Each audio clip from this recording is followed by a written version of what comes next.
If it's true that you are at the center of your own universe, your work is to know who you are.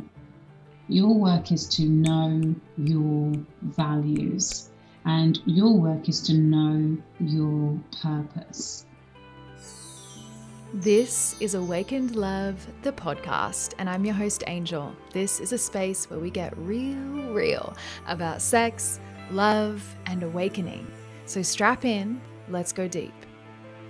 What's up, beautiful awakened beings? Today we have Suzy Ashworth, a 7-figure entrepreneur, a quantum transformation and embodiment coach who has the superpower to help conscious entrepreneurs experience 6-figure breakthroughs so that they can expand into a life of limitless freedom and make a really positive difference in the world. I'm really grateful to have her here with us today, sharing all of her wisdom. Welcome, my love. Thank you so much for being here. Thank you very much for having me. I'm excited. Yeah, I'm excited to have you. So I'd love to dive right in. You are a 7-figure success coach, and I would love to hear from you. Like, what does success mean to you? I think for me, success is very much about having freedom and freedom to choose. And I think that over the years, I've increased my capacity to choose in many areas. And I think that obviously there's the financial choices, but what is really important to me and is a big part of my work is the emotional freedom. I used to be hijacked by my emotions all of the time and fearful of being hijacked. And I think that when we're able to choose our emotions more powerfully, alongside being able to choose what we desire financially, that's where we're really cooking on gas when it comes to success. I love that. That's actually really close to my own personal definition of success. And that idea of like, freedom to choose any choice in the game, both emotionally and financially as well. I'd love to dive into talking about money a little, because I think it can be a really taboo topic, even still, which is interesting, right? Because we live in a society that's so focused on it, and yet it's still kind of taboo. Why do you think there is such a taboo around money and talking about money? I think that it is through the lens of a woman. I think that money and sex, when you look at both of those two topics, and you look at the fears and the worries and the concerns, it's very interesting to me how much overlaps. And I think that it's something that we all want, but the idea of being able to ask for what it is that we desire still is shrouded in a lot of guilt, shame. Who are you to want more? Inability. I just got goosebumps. Inability for that one. Who are you to want more? Inability to. Many of us don't know what it is that we want because we've been told, whether that's by the media, by caregivers, teachers, what we should desire. So there's just a whole kind of cauldron, really, of pieces that stop us from being able to own the conversation. And I don't even know whether it's own it, it's be in the conversation. How do we start? Where do we start? Because like I said, like just sent shivers down my spine. Who are you to want more? I think it's so deeply encoded in our systems. It's like this upper limit, and I think a lot of us recognize the stories of not enoughness, or a sense of worthlessness, or wherever we are on the spectrum for that. But what I notice a lot of us don't recognize is exactly what you pointed on, the other part that's like, oh, we're not allowed to be too big or too much. So how do we begin to enter the conversation, as you say, if we're feeling all that you just described or some unique version of it? I think that a part of this is just unpicking where we begin. And so I have the conversation about worth and self-worth with my clients all of the time. And it doesn't start with a money conversation, it starts with a worth conversation. And when I think about my own journey of self-worth, I think one of the biggest things and almost myths that I help my clients overcome is this idea that if you've got a good enough coach, or there's a good enough modality, or if I just do this 30 days of tapping, then I'm going to wake up one day and I'm going to feel worthy, and then I'm going to be able to charge what I want to charge and ask for what it is I want. And I'm like, no, it doesn't actually work like that. For many years when I was growing up, I grew up feeling not good enough, feeling separate, and wanting, like really desiring, looking in all of the places to get the affirmation that I was good enough. And what I realize now, particularly since becoming a mother and then obviously doing this work, is that, when I look at my kids, when they were born, what did they need to do in order to be worthy? Nothing. Did they need to walk? Did they need to talk? They didn't need to do anything. Just by being, they were worthy.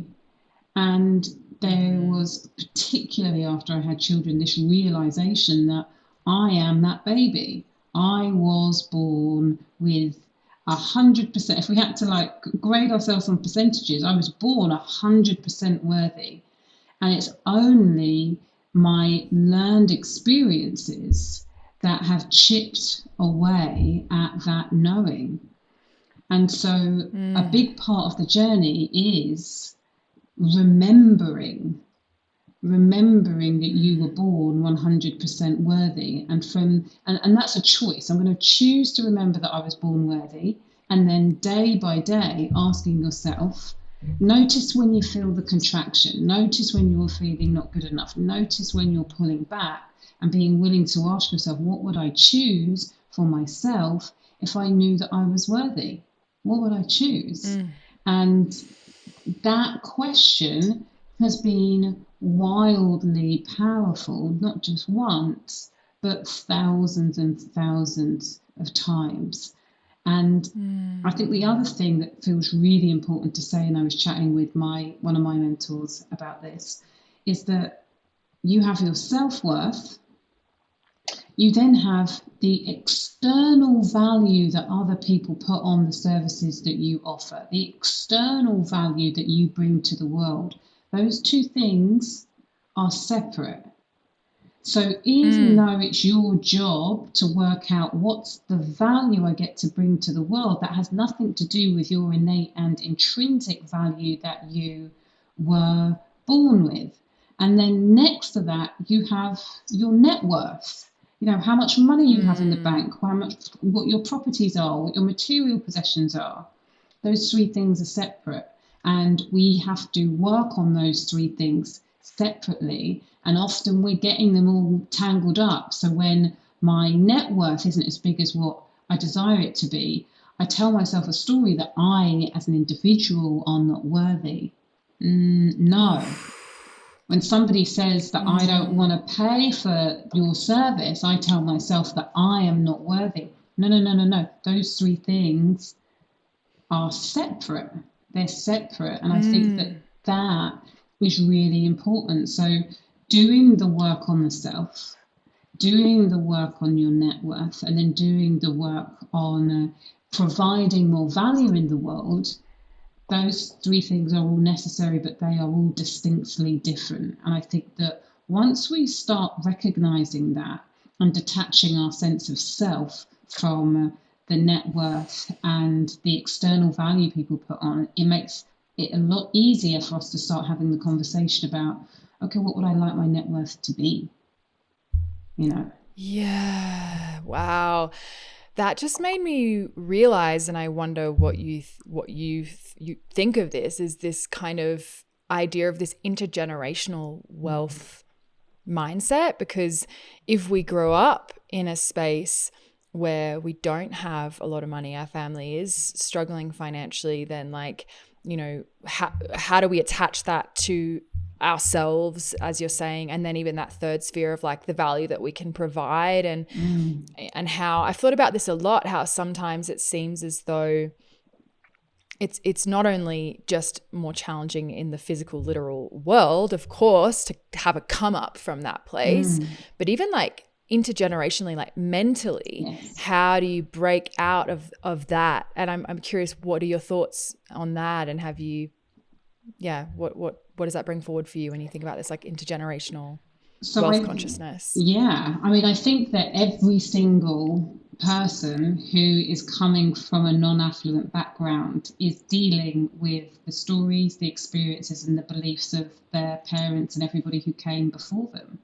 And depending on the life that your parents and your grandparents lived, that is either more stuff, more or less to unpack. For me, what has been so inspiring is seeing others and looking for my similarities. And, they say you've got to see it to be able to believe it. And actually, for yourself, is I've got to believe it before I see it. However, a big part of my mission and my desire to do what it is that I do is that I want to be the model. I'm a Black woman, I'm a single mom, I've got 3 children, and I have built a multiple 7-figure brand. So for all of the other Black girls, Black women, so many Black women or women of color who come into my world say, the reason that I came into your world is that up until I saw you, I didn't see anybody else who looked like me doing what you're doing. And that in and of itself, along with all of the work to catch yourself when you're saying I can't, is so inspiring and lets people know that it is possible. So what I was able to do, because my background, I was fostered from the age of 3 months old, and we were kind of like the least affluent people within my group. We lived in a 2-bedroom bungalow. We just didn't have a lot of money, a lot of love, but not a lot of money. But seeing other women, I think the first, seeing another woman do £10,000 months, that was interesting to me. It was like, if she can do it, I can do it. And I feel very grateful that the way that I was brought up with my foster parents, whenever I said, can I do this?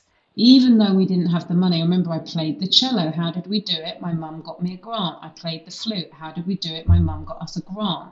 It was never no. It was, okay, why not? And so I grew up, what was passed down to me was this sense of, well, why not? Why can't I do it? Now, again, if you've grown up where you've been told you can't, you're not good enough, you're not worthy, there's more work to do. But do I believe that it's possible? Absolutely. Yeah. Yes, it's such an important piece that I think is very often missing from the conversation around these inherited belief systems, this like intergenerational trauma, cultural trauma, and how we're all kind of working with these different contexts. Yeah, exactly. Context. That's the right word for it. And how much representation matters, because if you don't have a model for it in your reality, and at least I'll speak for myself, it's very difficult to strive to map your way through this world, especially if you're doing something a little different, like my job, I imagine your job was not on the list of jobs when we were in school. It wasn't like, you could do that. So if you're doing something off the beaten track, it's really, at least for me, has been so invaluable to have people modeling even just a little bit similar to what it is that I really desire to do. So we're talking about money and this kind of idea of supporting people through the journey of success. And I love your definition. It's not just the freedom financially, but it's also that emotional component. There is a little bit of a shadow to this side of the coaching industry. I'm curious if you've noticed that. I feel you're the first. Are you the first? I believe, no, you're the second. I've only had one other business coach on, and both the business coaches or success coaches, people that work in this industry, I've had on because you guys do it with such integrity. And I really love the way you do it. But I also see, and the same in my industry, hey, like I'm sex, love, and relationships, there's tons of shadow, a lot. But I'm curious if you see it in your industry, the shadow side of that coaching, and what is that? What do you see? Well, before I answer that, I'm curious about the habits and the practices that you see other business coaches displaying that make you feel uncomfortable. It's more about my clients will come to me after having worked with someone, and it's kind of the damage that we're trying to repair that I see, where it's a lot of putting the cart before the horse, I would say, like a really big focus on money, like very like money worship in a way.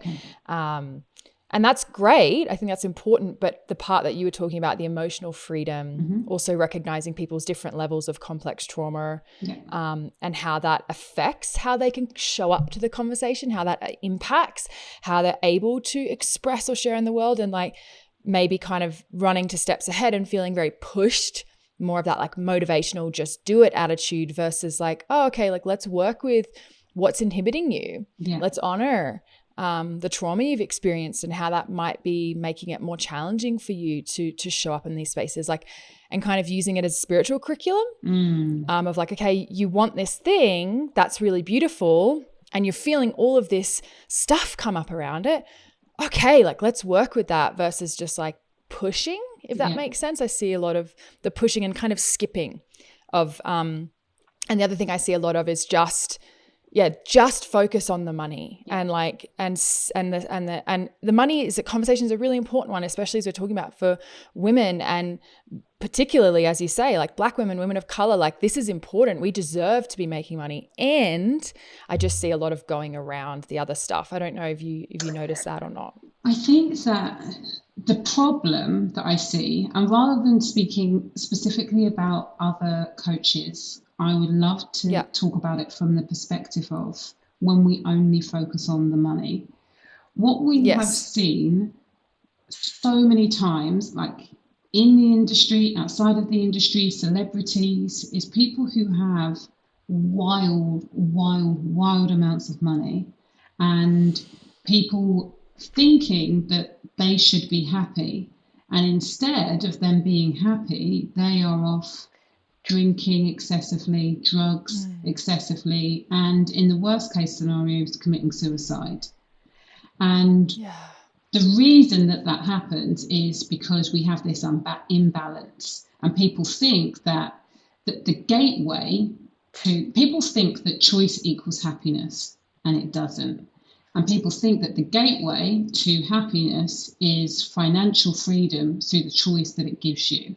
And it leaves people feeling like, what the heck have I done wrong when I have either pushed my way to achieving all of this success and I feel empty, or what is it that I'm doing wrong that I can't seem to get beyond the start line? And if I just focus on the money, if I just focus on the money, if I just raise my prices, if I just do this program, if I just do that program, if I just do that is, it feeds into what culturally, at least us in the West, are being told all of the time. If you have more, if you have more, if you have more, it's going to fill you up. It's going to fill you up. And when you're full, you're going to be happy. What I believe and teach is that more gets to be beautiful. Like, there is nothing wrong with more. I believe that it is, we are programmed as human beings to be continually evolving. And for some of us, what living into our fullest potential means is, after we have received on one level, it's like, okay, what's the next level of receiving that's available for me? And the big thing here is, when you do the emotional work, when you do the inner work, when you know who you are, and when you're coming from this place of, I am whole and complete and enough, And everything that I choose for myself is on top of that wholeness, completeness, and enoughness. It's a completely different Yeah. experience of life. And I think that too Say many that again. people don't understand what is required to do to feel full and whole and complete. And I think that the other thing that I'm very passionate about is that it doesn't have to be either or. It's not I focus on the inner work because that's more important than the financial freedom. And it's not I focus on the financial freedom because that's more important than the inner work. I think that when you're really looking at empowering the next generation of wealthy, conscious leaders, you're doing both of those. You're doing both pieces of work at the same time. And that's what's so exciting to Yes. me. And I think that we don't see that enough. And that's why we see people being like, what's wrong with me? And I'm like, nothing's wrong with you. Yeah. Nothing's wrong with you. Yes. Yeah. Yes. Say it. Thank Mm. you. Thank you. Thank you. Yeah, I really, really appreciate that perspective. For people who are listening, what should they look for in a business coach? Because mentorship is so important. Yeah.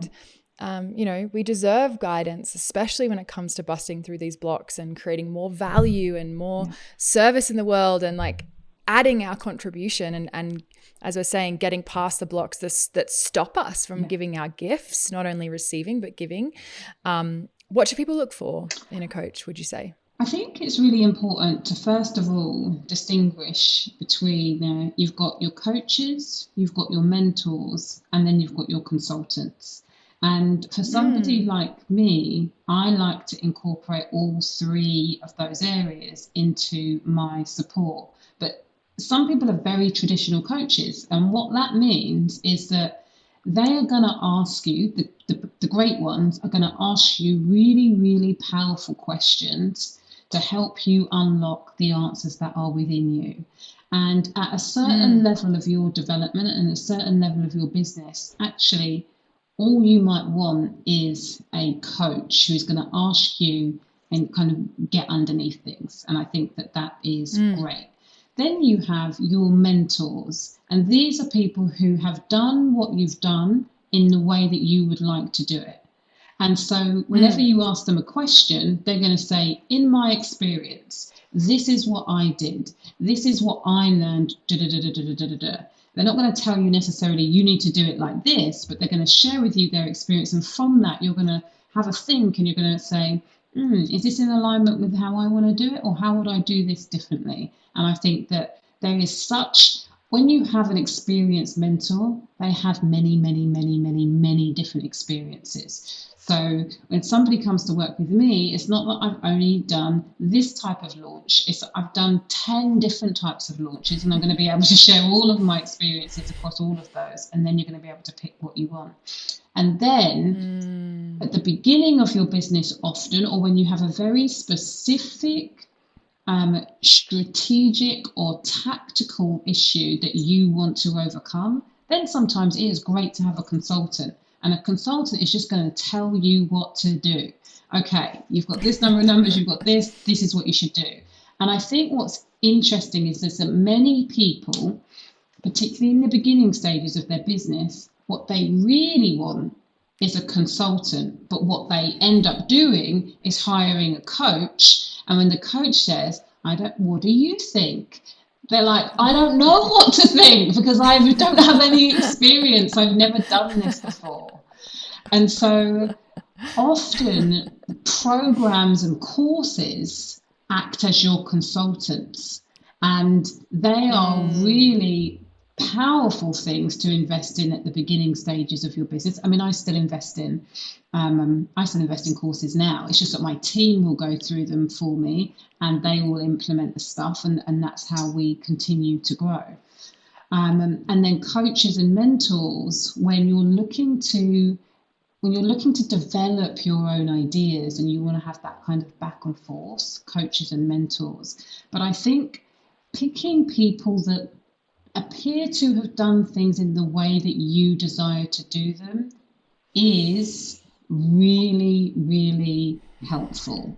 I think that Yeah. looking at people's websites, looking at the testimonials, realizing that people only ever showcase their best testimonials. So there's always going to be a range of people who have been successful and have not been successful. But what do the testimonials say about the people? And for me, it's feeling. Like, how do you feel when you're in the energy of that coach or mentor? You know, one of my most recent investments was a 6-figure investment with an energy coach, because the way that I felt when I was it, I witnessed her actually, first of all, and I witnessed her manage her emotions in quite a remarkable way. And because of the work that I do, I'm like, okay, I love the idea of being in that space, and I want to calibrate to that level of mastery when it comes to managing my emotions. So that was the first thing. And then the second thing was, I love how I feel when I'm with this person, and I want to feel like that more in my life. So that's also a great reason for me to invest in an energy coach. If it was a money coach, I'd be looking at their results, and I'd be looking at, you know, what are they saying? And if it was a strategic coach, then I'm like, how are they running their business? What am I observing, and what looks appealing? So I hope that's helpful.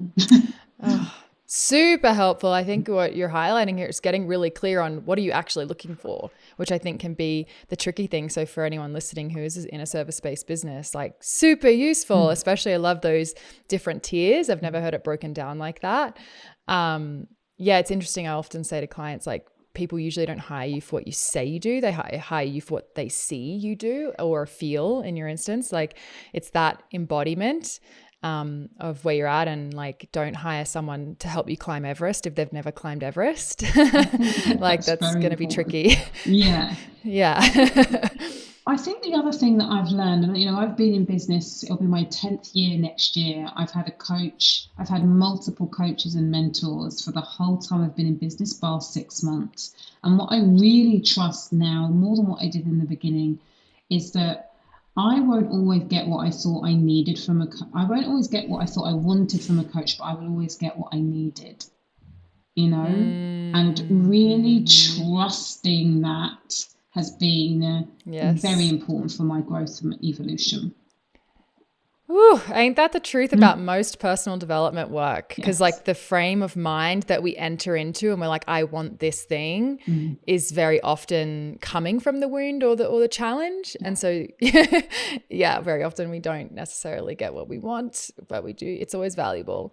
You talk a lot about, you know, your podcast is called Infinite Receiving, for those listening who want to tune in.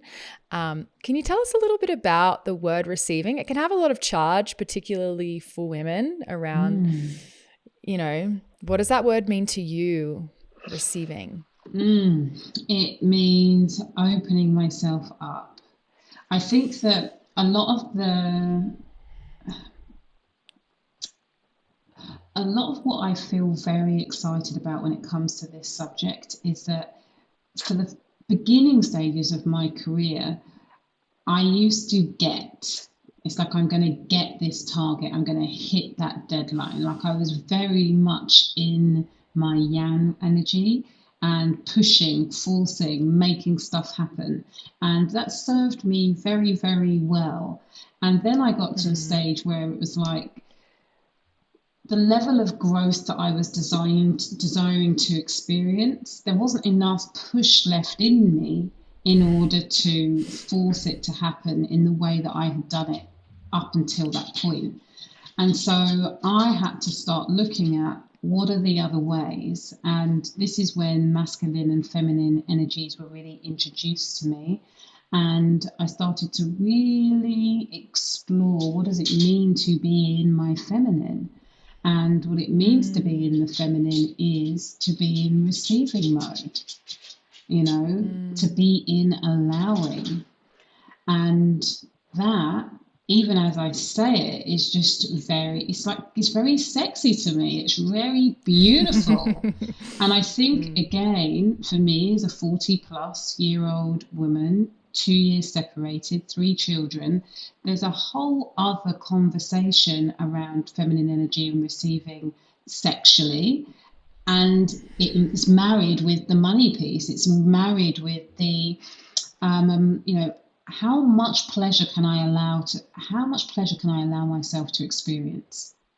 You know, how much can I allow myself to receive financially? How much love can I allow? How much sensation can I allow? All of these things are related. And I remember when I released my first money program, one of the things I talked about was this, having this awareness that I was cutting myself off from receiving in so many areas. And what was one of the areas that was unlocked? Self-pleasure. You know, it was like, as I allowed myself to receive more pleasure, give myself more pleasure, I also opened myself up to receiving a hell of a lot more money. And so there's just this beautiful, it's opening to me. That's what it really means, like opening myself up. How much more can I hold and allow and be a conduit for? Yes. Yes. Yeah. Like, how good can you stand it? Yeah. It's a real thing too, right? Like, we think about, exactly as you said, with pleasure in the bedroom. It's like, for so many of us, it's like things start to feel, quote unquote, too good, too intense, too much. We have to where do we go when that happens? Do we shut down? Do we push away? Do we numb out? Do we check out? Do we distract? And you're so right. There is so much overlap with pleasure and receiving and money and also food and any of these like pleasurable relationships that we're in. Can you talk, you did mention earlier, and you've mentioned it here, that there's so much overlap between sex and money. Can you speak to that a little more? I think it's just around the shame and the guilt and the being willing to ask for what it is that you want. I think that, again, in the West, men have been in control of the money, and they've been in control. It's been about the women satisfying her husband, like when we're looking at very old school patriarchal traditional setups. Obviously there's a lot more choice available now, but it's been the men who have held the purse strings and the men that have needed to be satisfied in bed. Now, as we're empowering ourselves more as women, it's like, but am I allowed? Am I allowed to really ask for what it is that I want? What does that mean about me? And am I going to be too much? And the answer is, how can you, part of the teaching that I focus on in Infinite Receiving is really understanding that you are creating you're at the center of your own existence, and you get to create it. And for me, that's putting you at the center of your world, and that whole world is created by you. How can you be too much? It's a literal impossibility, So what my desire is for us to expand into our fullness, just opening ourselves up more and more and more and more. And within that, we then get to choose, where do I want to place my attention? Do I want to place my attention on my money? Do I want to place my attention on my receiving? Do I want to place my attention on joy? And for me, the biggest mastery is allowing ourselves to be able to hold all of those energies, and for allow it all to be beautiful, beautifully exquisite. Very tantric. Yes. Yeah, that legacy we live with, you talked about, men holding the purse strings historically, and also that sexuality being so much about pleasing a man. I think it's easy for us to forget as we evolve out of that, and that there's still such a legacy that we're working with, and we're still. And then I think the tricky thing is, because it's not as overt, at least for those of us in the West, and obviously not for everyone. For some people, it's still very overt in their situations and contexts. This kind of this legacy within us, then we think like, why do I feel this way? Why don't I feel safe receiving? And then we make ourselves wrong for it on top of it all. So I think it's a really, really beautiful point. I loved you talked about putting yourself at the center of your own universe. And I think what I hear from a lot of creatives, in any field, whether they're coaches or not, is that there's so much noise on Instagram or like spam in our emails and so many people wanting our attention. And then there's this feeling of like, well, you know, why me? Like, I don't have anything to say. And this kind of fear around expression, around being exposed in that process of opening that you're talking about. Can you speak a little bit to that fear of like using your voice on social media? Yeah, for sure. I think that the first, we want to use our voices on social media. Like most people, when I ask the question, do you want to be seen as one of the great people in your industry? Do you want to be seen as the go-to person in your industry? Everybody goes, yeah, I want that. I want that. And I'm like, okay, cool. So the pre-work to everybody wanting to hear you and comment on your posts and all of that, the pre-work to people seeing you as great is you seeing yourself as great. And everybody goes, I'm not great. And here's, you know, I take people back again to being a baby. And, you know, I ask people, when you look at that baby, what do they need to do in order to be great? You know, there is nothing more exquisite than a baby just opening their eyes, looking at you and smiling. It's like there is nothing more exquisite than that. There is nothing more beautiful than being able to pick up a baby that is crying and soothe that child and feel them just melt into you, you know? And you know what you're holding is greatness. And as we grow older, we're told that you need to prove your external value in order to be great. And if you don't prove that you're great, then you're going to feel bad. So there's the intrinsic worth that we have to keep coming back to. I was born with 100%, and I refuse to accept that I'm not worthy. But then you've got your fingerprint, your unique fingerprint. And it's really starting to understand, appreciate, remember that you cannot be replicated. There is not one other human being on this planet that can do you. And the biggest issue with finding your voice and using your voice on the internet is that you've forgotten that your unique voice is where the power lies, where the magic is. And what you start to do is assimilate to the biggest voices in the industry, the people that look like they're doing well. And as you forget yourself, as you try to benefit from the slipstream of the others, you become invisible. At the same time as this kind of constant trying to be more like them, more like them, more like them, what happens is, because of the way the culture is right now, is that the person that you were trying to be like yesterday says one thing that somebody decides is not okay. And then all of a sudden, their house comes tumbling down. And what happens to you? You feel shit scared.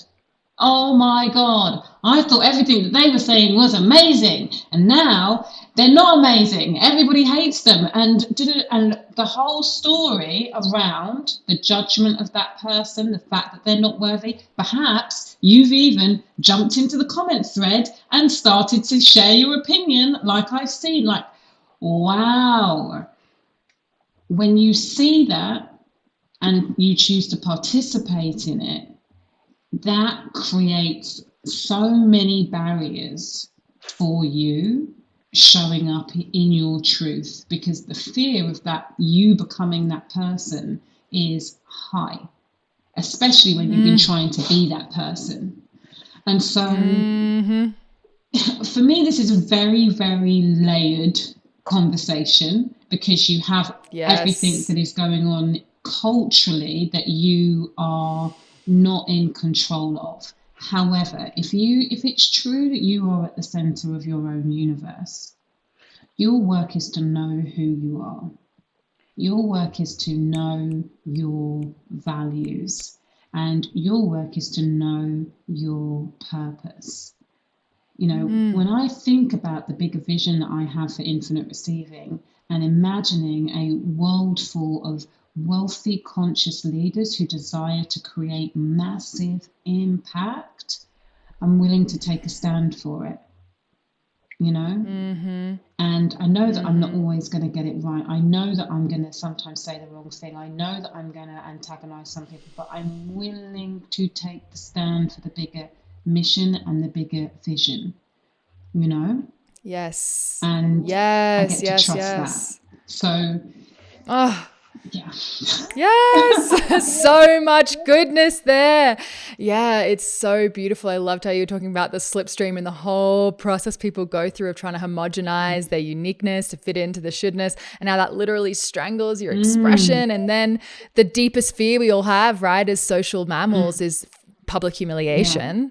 And that's the thing that stops us. And then it happens. And I think what I'll often say to clients is like, well, what's your relationship with repair? Because if you don't have a relationship with repair, then that does look really, really scary. If it feels like there's no way back. But if you have a really deep relationship with repair, whether it's, starting with yourself, starting with your loved ones, that you can show up and say, hey, I fucked up. Like I made a mistake. I said the wrong thing. I did the wrong thing.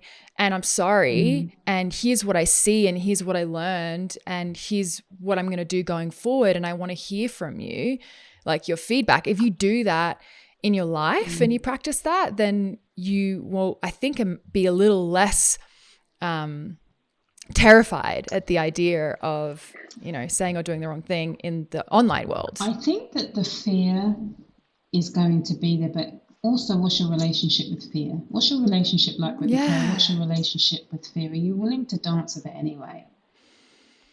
Yeah. And criticism just sucks, but it's going to happen. The more I have grown my own brand, and I say this to clients, like the more I have had people that don't like what I have to say or have not agreed with where I'm at. It's just part of the puzzle. And like, it doesn't feel good. It feels much better for everyone to like you and agree with you. But like, and I had the same reckoning where I had to, for myself as well, say, and exactly what you said. And I think that's a really important point. Am I willing to be disliked for this mission? Am I willing to, because very often we are saying things that are uncomfortable, like, money, sex, success, integrating pain. Like these aren't exactly like typical run-of-the-mill conversations that we're choosing to have. They're uncomfortable for a reason. So it's going to bring stuff up. And we have to be deep enough connected to our why such that we, as you say, are willing to experience the experiences that are par for the course. How do you deal with criticism? I think that can be a really tough thing for people, whether it's in life or online in business. I think that can be hard. Yeah. I think that I've got better at dealing with criticism, and you're absolutely right. I think that the more people that you invite into your world, you increase, it's just the law of averages, you increase the number of eyeballs, the number of people that there are to be offended increases, so you're going to offend people.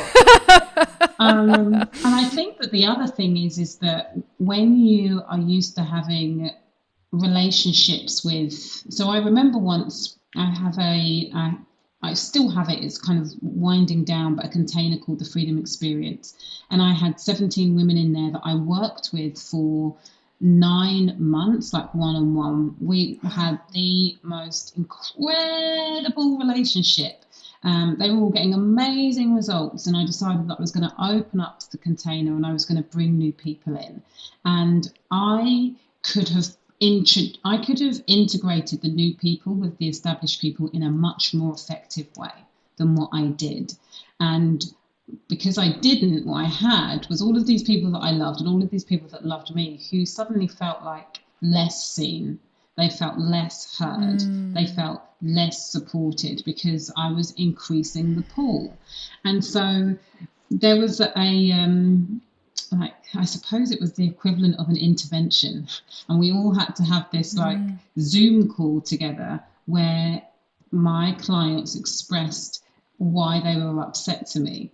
This was like somebody like coming in, grabbing my heart, ripping it out, and just like throwing it over their shoulder. And what I really learned from that experience was that it's really important to hear people. And I didn't diminish their feelings. I really, really heard what they said. And I also remained the leader. So one of the requests that they had was to set up a new Facebook group, and the established group go into the new Facebook group, and I be in the new Facebook group. And what I had to say was, whilst you're very entitled to set up a new group, I'm still here for you. I'm still going to answer all of your questions. You still all have your one-to-ones with me, which is not something that the new people had. Like, this is the space. I'm here in this space, and I will not be giving support across two separate groups. Like, unfortunately, I'm not available for that. That was a huge thing in my development, to not go into fawning space, to not go into people-pleasing space, to not go into what can I do to make you like me? And what's really interesting is that for the people who are still in my world from that container, and there are people who are still in my world years later, the number of them that have reflected to me what a powerful learning experience it was. One, to see me be able to really receive the criticism and hear the criticism and acknowledge the criticism, but two, also to still remain in my leadership position and say, this is my boundary and this is how it gets to go. And so I think that overall, I've got, how I deal with it is like that. I really listen. I listen to where the value is. I listen to where the learning is. I take responsibility where I've made mistakes. So I apologize when I have made mistakes. And then I'm also clear on what's mine, what's theirs. And I don't take on theirs, but I own mine. And then we decide on what's going to be the best way forward for the highest good of all. Yes, so beautiful. And there is that nuance, you know, because I think the pendulum can swing. What we see modeled in our reality is either people taking no responsibility, totally shut down on the pedestal, or people taking over responsibility, you know, crawling through glass to make people like them and feel quote unquote restored, or whatever the hell that means. But this true relationship with restoration and repair that you're talking about, that I think takes practice and, you know, time and presence, but is so rewarding and so worthy of our practice. Because when we do practice repair, as you're talking about it, this nuanced thing, like, oh, it's so rich. What a gift, even just in our personal relationships with our partners and our friends, like, oh, so beautifully expressed. Thank you for sharing that story so that we could see a real life example of how that looks. I do want to get onto sales. I know we don't have a lot of time, but I think it's such an important thing. It can be such a tricky thing. Again, it's that like putting yourself out there. A lot of people talk about it feeling really sleazy, especially if they're in a helping profession. What I notice is super interesting is that it's very hard for people to rectify both that I am helping someone, I'm supporting someone, I'm in that role, and also I deserve to receive for that, which I have my own thoughts about. But I'm really curious on your thoughts on sales, and also how to kind of rectify those two pieces if people are experiencing that. I think it's interesting. The first thing I thought of when you said that is, God, I wonder if I'd feel okay like allowing a brain surgeon to work on my brain for free. Like, right? That would not feel good. Yeah. I mean, you can't be helping me, but or she's going to be helping me, but does that feel good? No. So I think for me, what I realize is that the closer people are to me, the deeper level of transformation that I am able to facilitate. And so you can listen to me on my 10-minute Facebook Lives that I do every day, and you're going to get a level of transformation. You can listen to me on the podcast as a level of transformation.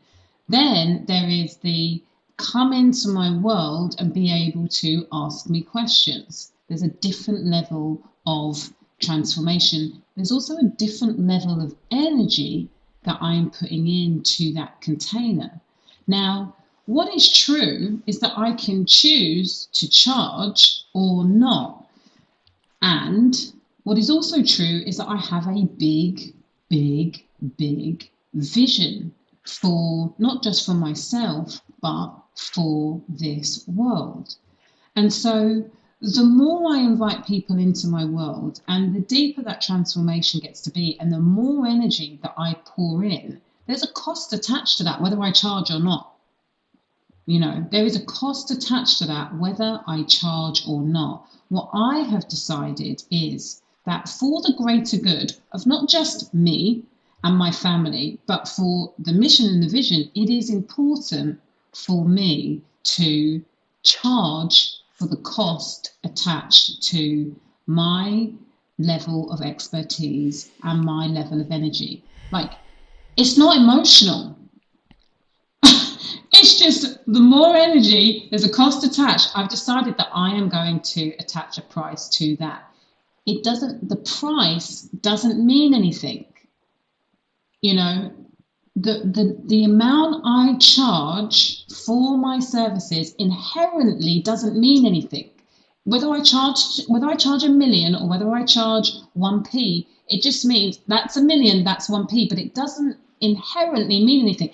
The 1p doesn't mean that it's less valuable. The $1 million doesn't mean that it's more valuable. However, culturally, we have decided that 1 million means more and 1p means less, and that's okay. The value of that, when I exchange, 1 million can buy me more than 1p, and I get that, and all of that gets to be it just is what it is, but it doesn't mean anything to me. It doesn't mean anything about my inherent worth.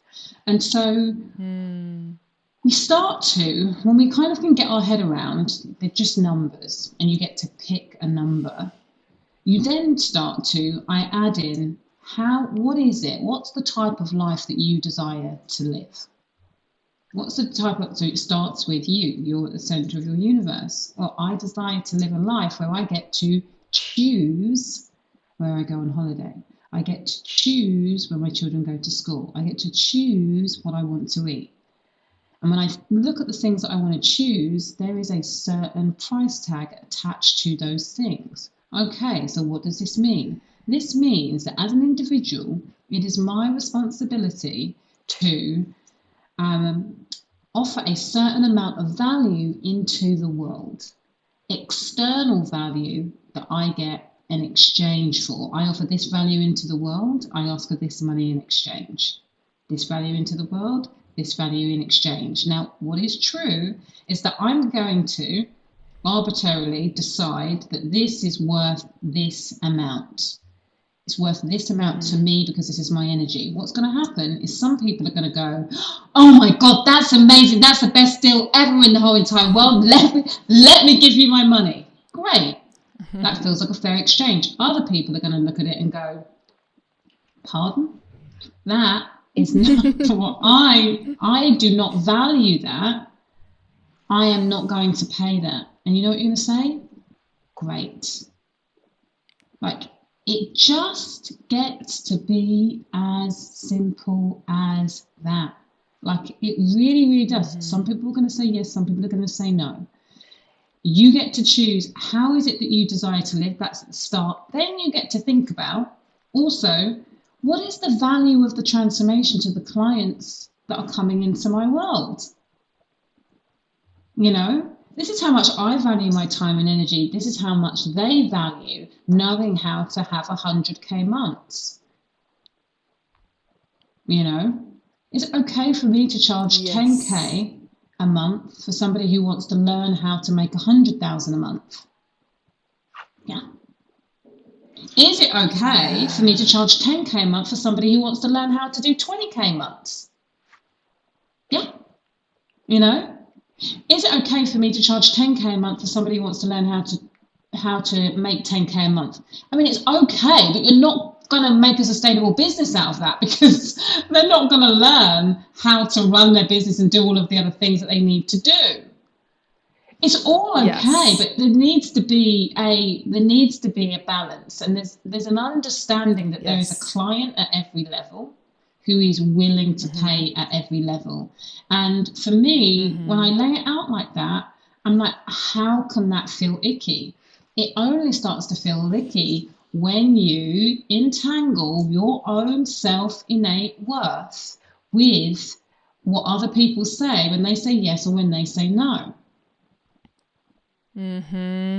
Yes. And I think what you're highlighting so beautifully is the clarity on the transformation you provide. If you are crystal clear that this is what I provide and this is the skill set I have, and I know that if someone obviously applies themselves, blah, blah, blah, that I can get them there, that I could provide this transformation. As you say, there's such a clarity in you that you're just like, yeah, I can just do this. And if this is what you want at this price and at this level, then done. But I think most people I see that are struggling with this, and myself included when I have struggled with this, is only when I'm not clear on the transformation. If I'm unclear, then it's unclear. But if I'm crystal clear, or if I'm seeing a client who is crystal clear, it's crystal clear. As you're saying, it's very simple. I love it. And I think that what often people will say is, well, that's okay because you're selling money, or that's okay because you're selling business. But as a relationship coach, what's the value that client, that your dreamboat client places on saving her relationship? What's the value your dreamboat client places on having multiple orgasms? And there will be people at the beginning of their sexual awakening journey who are like, I mean, that sounds amazing, but I don't value the expertise and the training enough to spend £1,000 a month on this service. There will be other women who are much more established in their life, in their journey, in their relationships, and they're like, okay, I'm ready. Where can I, 5K a month? Okay, let's go, And it's just, there's somebody for every price, and your clarity on who the person is also will determine how easy it is for you to attract at that level, at whatever level you're working with. Yeah, beautiful distinction. I'm glad you brought that back, because it is sometimes, like, if you look at like, one of my best girlfriends is an amazing personal trainer, and we'll often talk about business. And I always thought like, it can be a little tricky because and it's similar for success and being a business coach, is like the metrics are really clear. Like, the body transformation is this, that's it. I went from A to B, or like I went from a 5K month to 100K month, like very clear. And so I think that is another thing for people in different styles of coaching to get super clear on as well. Like, what are the metrics? Like, what's the A to B? Which can feel a little trickier, but it's definitely possible. Like you said, like an orgasm is a very clear one, but also sometimes, very often, your client will tell you what those metrics are. And then you just have to ask them how much their A to B is. How much do you value that? How much do you value saving your relationship? Well, it's priceless. Okay, that's amazing, because this offer is 6,666 a month. Okay. Yes. I'm so grateful for your time today and just all of the knowledge you shared. I feel really, really lit up and inspired. I want to move into our little final questions that we ask. But before we move into that, where can people find you if they want to connect with you and your work? Yeah, my website is Suzy, Suzy, Ashworth.com. I am hanging out on Instagram, Suzy, SUZY_Ashworth. And then I have a private Telegram group called the Quantum Success Hub, which you can find through my Instagram. So come and play. Come and play, folks. All right. So I'm going to move into a few rapid fire questions. The joke is that this is a tantric process oriented questions. They never end up being rapid fire. We're cool with it.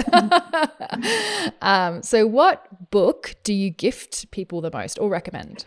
I love The Big Leap by Gay Hendricks. Actually, I haven't read that. That is all about upper limits. Okay. And it is all about when you experience whatever level of success and then all of a sudden feel yourself backsliding or sabotaging. Why does that happen, and how can you stop it happening? That's a great book. Ooh. Oh my God, next on the list for sure. If you could choose your last meal on earth, what would it be? Oh, it's so funny as you said that. My childhood meal came up, which I would never eat in a million years. So I'd have Christmas dinner. That's what I'd have. Christmas dinner with all of the trimmings. Nice. What's the most important thing for successful relationships in your opinion? I think seeing the other person and respecting what you see. Ooh, yes. No one's ever said that. Love that. Yes. What is your favorite thing that you own? My car. It's a funny question, right? It really brings up the storytelling. Love that. Yeah. Yes. If you could be any animal, what animal would you be? Oh, I would.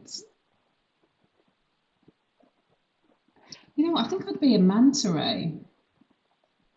Ooh, they're so beautiful. They're one of the only animals that are not mammals that pass the mirror test as well. Did you know that? I did not know If that. you hold a mirror underwater, they recognize themselves and they'll play. Oh, really? Yeah. That's really hilarious. Cool, huh? I feel like whenever I do a personality test, I'm always like the star, the celebrity, the person who needs to be, and then I pick an animal that recognizes themselves. That's so funny. Okay. I just think it's a sign of intelligence. It's really beautiful. And yeah, also love this being the leader. It's great. Are you a Leo? It's very Leo. I'm a Libran. Yeah. Beautiful. It was your birthday just recently. It's coming up. Yeah. Oh, happy birthday. All right, last one. If there was a universal answering machine that everyone in the universe would hear today, and you get to leave a message on it that everyone else is going to hear, what would you say? Faith plus action equals miracles. Boom, mic drop. Thank you so much for being with us, Suzy Ashworth, ladies and gentlemen, and more soon. That's it for today, Awakened One, and just a quick thank you from me. Thank you for gifting us with your most precious resource, your time and attention, so that we can make this world a more awakened place. And if we're not friends on Instagram yet, then we absolutely should be. So come on over and say hello at Angelika Alana, and I'll see you there and see you next week.